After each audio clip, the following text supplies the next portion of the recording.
Innovations continue to run wild out here from the Amagasa Championship.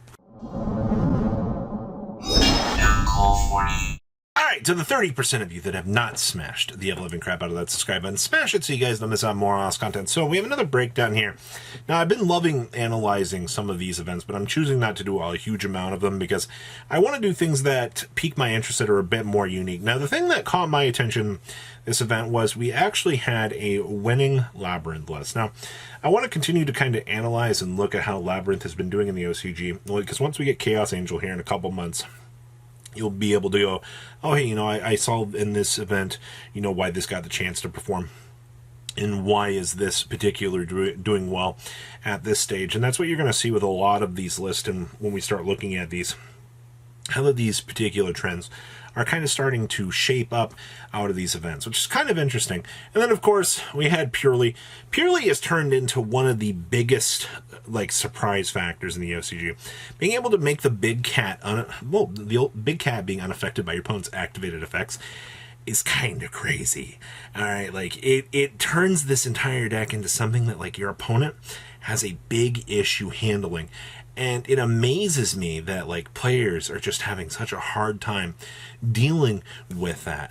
And then the other thing that made this particular event very interesting was we had a runic deck in the top cut, and I wanted to showcase some of the levels of innovation that the OCG is kind of going through right now with the deck. And then one of the last things that we had here was we had Exosister. And I previously mentioned Aratama in another video, and a few people were like, what's going on there, Robbie? Why'd you bring that up? Well, you're going to see here in another showcase that Exosister is kind of starting to take advantage of Aratama and the new Sakitama monster, giving you basically the ability to put 2 level 4s on the field and actually do what this deck wants to do.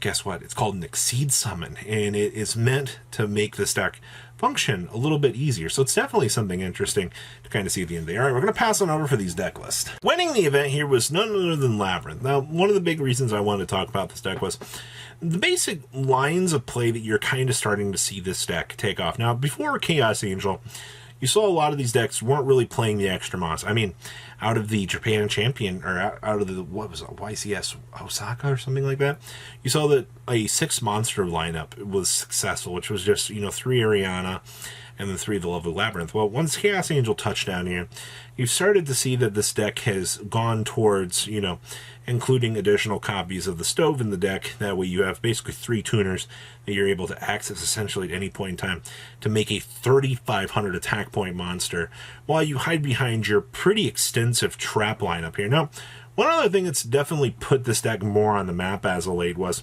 the Mudoras and the Keldo that you're seeing there. The basically anti-package of Shufflers has given this deck graveyard resources in order to kind of capitalize and play the game.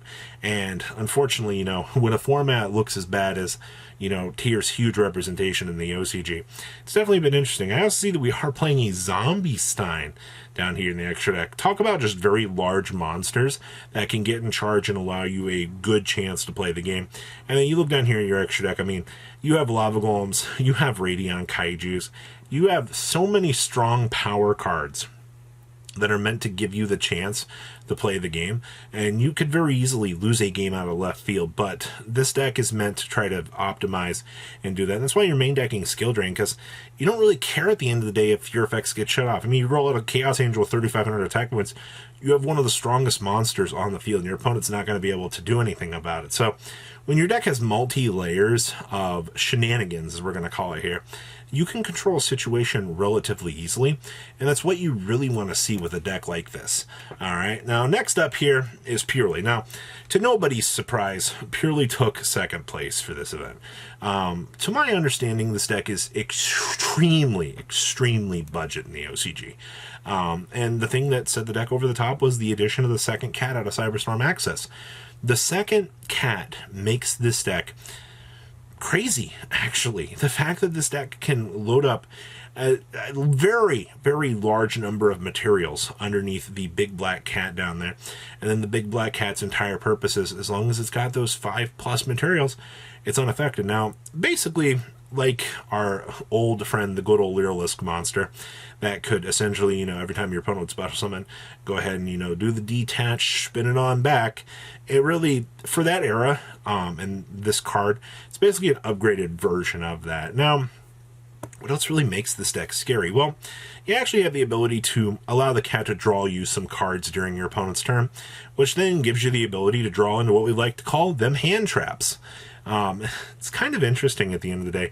Also, the cat just sitting on the field by itself is usually a pretty strong threat to the opponent. I'm actually pretty amazed. For as much as I've watched this deck play, it does sometimes struggle to get off the ground, but if you do a couple combo lines of setup, this deck definitely is interesting. You also notice down here in the extra deck, that we're playing one of the Agent of the Moon.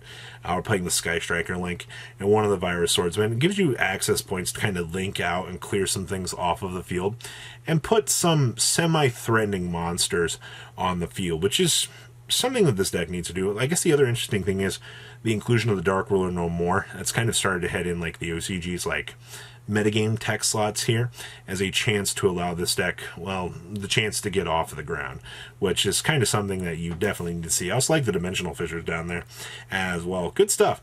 Next up here is Runic. Now, for as much playtesting and time as I have put on this deck, the way that the OCG gets to play this deck is a wee smudge crazier than we do here in the TCG. They have something called Card Demise at 3, and trust me when I say this, I would love for the chance to be able to have triple Card Demise in Runic. It is so stupid crazy what you can do. Now, the OCG has been very notorious with playing triple Skill Drain in this deck, too. Instead of deploying a Majesty's Fiend or something like that. It's kind of interesting. A lot of the builds have definitely focused on that. You also see here that we're on triple Gozen, triple Rivalry, and then they're mainly focusing on just one copy of the There Can Only Be One in the deck. There Can Only Be One in the OCG's current state isn't as good as Gozen and Rivalry. Both of those cards are going to be better resource Floodgaters to try to control whatever your opponent's doing. Especially, once again, when you get some better value, it's really what you want to see. Of course, they also love Desires in this deck. Desires is one of the freest resource generation cards that you could actually want to see in this. Now, keep in mind that this deck is citing Maxi for the wild draw power if it plays against something that's going to attempt to flood the field. And then you also see that we are playing the Sphere mode in the side deck. Now, if your opponent gets greedy and overcommits a crap ton of monsters, that's where the Sphere mode's going to come down and give you basically the chance to go whoop, suck it all up into the big ball. And that's what you kind of have to rely on in some matchups. And of course, we're citing the Runic Allure down there, so in certain matchups that you do need the generalized acceleration, you have access to it in your side deck. Actually, that's kind of a really nice tech choice that I've noticed that this deck has been going through. So that wraps up your Runic list here. And then the last list we have here is, Exosister. Now, what in the world is so special about this Exosister list? Well, the first thing you're going to notice is the inclusion of the Spirit Package.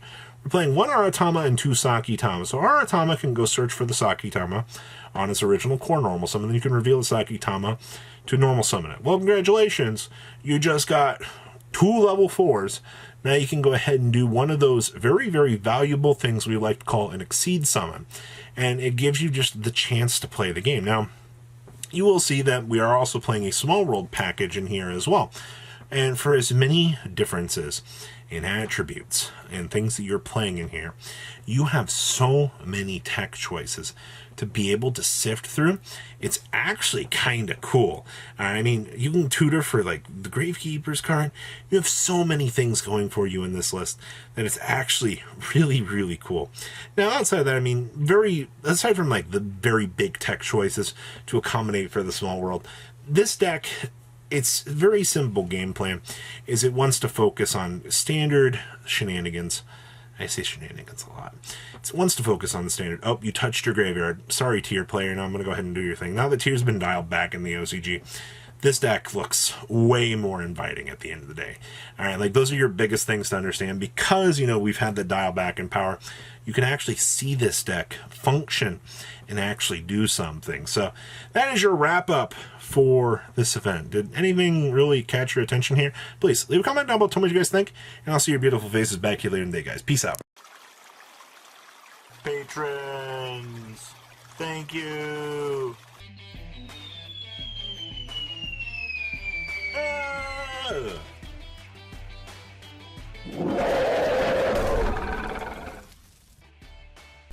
Thank you so much for watching. Check out these other videos.